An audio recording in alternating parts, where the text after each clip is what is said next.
Hello, good morning everyone. Nandito po tayo sa ating pattern number 6. Ayan, so natapos na po tayo guys sa ating pattern number 5. Punta po tayo sa ating pattern number 6. So ano po yung pattern number 6? Ayan, dalawa lang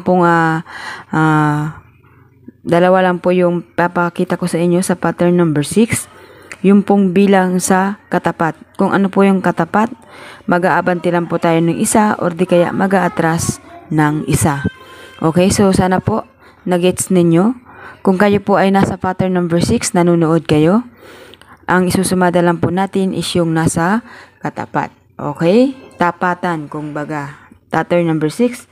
Tingnan natin dito sa unang linya. Tingnan natin dito, 12, 14, 11. So nakita nyo, 12, 11. Sa katapat po siya, nagpa-atras po ng bilang. Okay? So dito naman po sa pitsa 20, 14, 15. Pasunod naman siya. Tapos, 16. Okay? 14, 15, 16. Okay, next naman natin dito guys. Ang pattern naman na sinasabi ko sa inyo nga. Yung pasunod, hindi ba? So, nandito, 27, 28. Sa katapat lang po na sumada. Nasa ano lang siya. Kung titingnan nyo lang guys yung katapat. Okay, so tingnan nyo rin guys yung inyong mga ligaho. Pansinin ninyo. Magkamaling mag-atras yan, pwede pong magpabantiyan. Okay, so yun yung sinasabi ko sa inyo sa pattern number 6. Yung sumada sa katapat. Okay, so tingnan nyo ha. 27, 28, 12, 11, 14, 15, 16.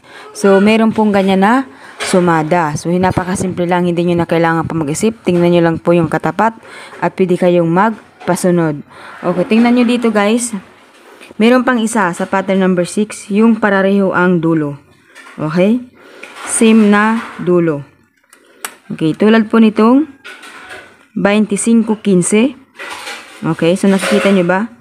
25-15. 20-20, okay, binaba. 8-18-38. 8-18-38. Yung parareho po yung nasa dulo na sinasabi ko. Nasa pattern number 4 ata yan or number 3. Tapos dito, pinagpartner na lang 17, 7. 5, 5. Binaba. Tulad ng 20, 20. Tapos ito ha, 30, 40. Okay, so yun yung sinasabi nating parareho ang dulo. Okay, so tingnan nyo pong maigi.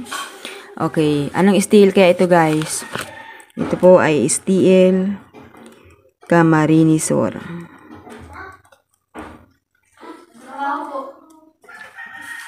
Ayan, so shout out ko po pala lahat ng mga taga-Camarinesor dyan guys. Tingnan lang po ako guys sa ating tinuturo sa inyo lagi.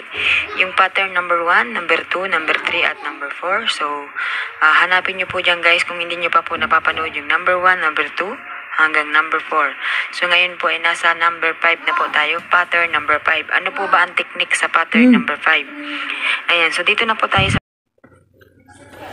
Okay, continue po tayo. Bigla po kasing nawala yung kanina. Hindi ko alam kung anong nangyari doon. Ba't biglang merong sumingit. Okay, nasa pattern po tayo guys ng parareho yung dulo. Sabi ko nga sa inyo kanina. 8, 18, 38, 30, 40. Parareho yung dulo.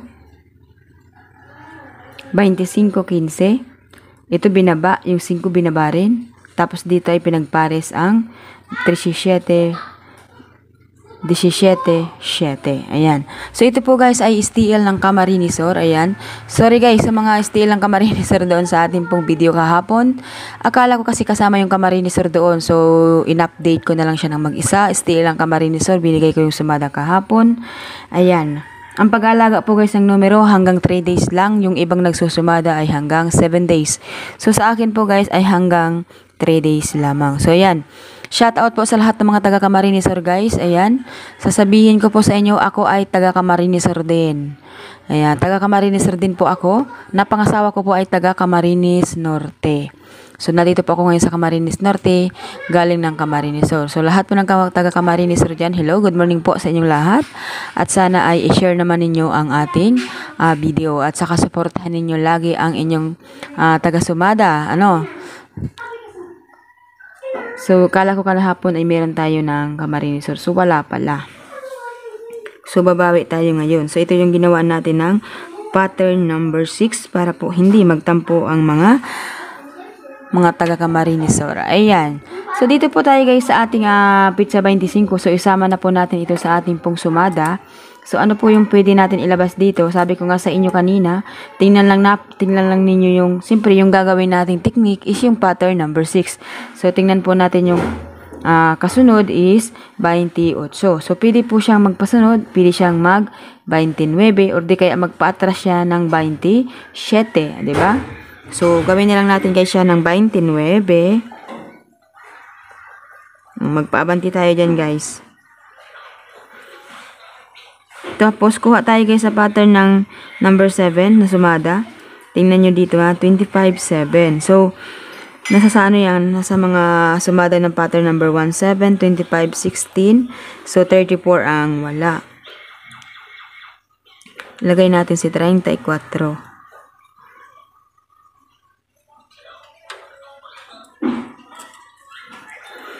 Yung 31 guys, pwede yun mag-13, mag-22. Pwede rin yan mag-40. Kasi ang alam ko sa Camarines Sur is hanggang to 1 to 40.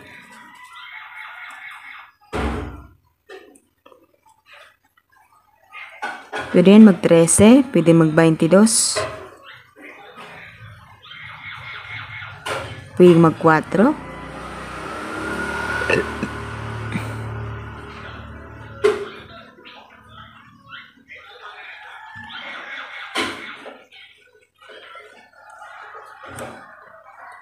Alam ko na, Gis. Gis tayo guys.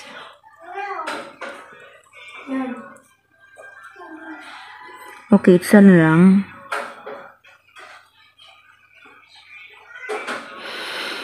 $24, $25, $26.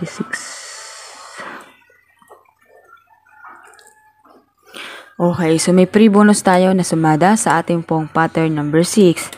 Pwede siyang mag-29, 34, Gis, 26. So, dito po yan pareho ng dulo sa 20 at Gis. Meron din po siyang paabante na 29. Nasa pattern po ng number 6 ang ginamit natin dahil nandito tayo sa pattern number 6. Ayan. So, good luck po sa inyong lahat guys. Sana meron kayong natutunan sa ating pong na-share na technique sa pagsusumada. Ayan. So, good luck po sa inyong lahat guys. Maraming salamat and God bless po sa inyong lahat.